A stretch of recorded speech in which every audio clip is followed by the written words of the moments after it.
Hello and welcome to the Sex video review of Tom Clancy's Ghost Recon Wildlands.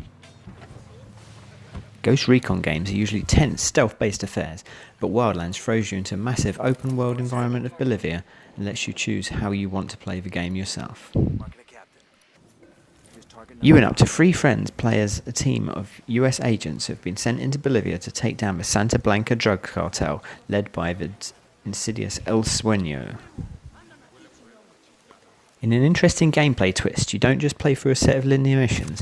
Instead, you're given free rein to explore the wildlands and tackle the game in the way of your choosing.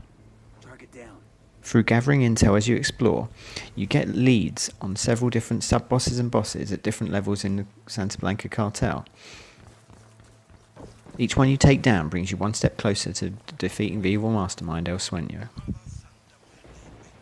You can choose to tackle these different bosses in any order you wish, all the while playing through different side missions, collecting skill points and getting upgrades for your weapons.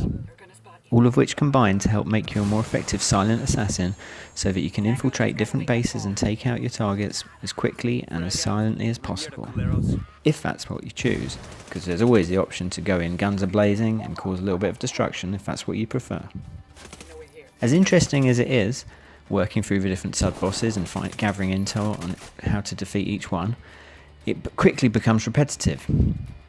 The game is a very long one, and the map is definitely sprawling, but each different mission and each different boss you have to kill really feels too similar to the previous one.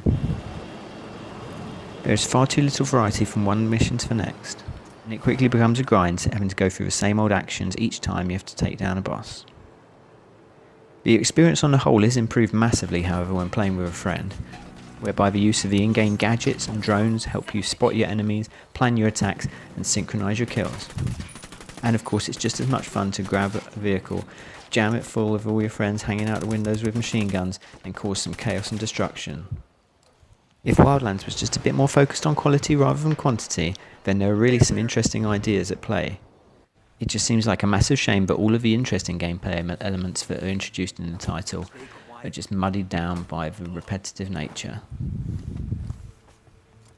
There are really hundreds of missions and hours of content that you could play through here, but Wildlands is really just at its best when you and a few mates jump in and quickly blast through a few missions.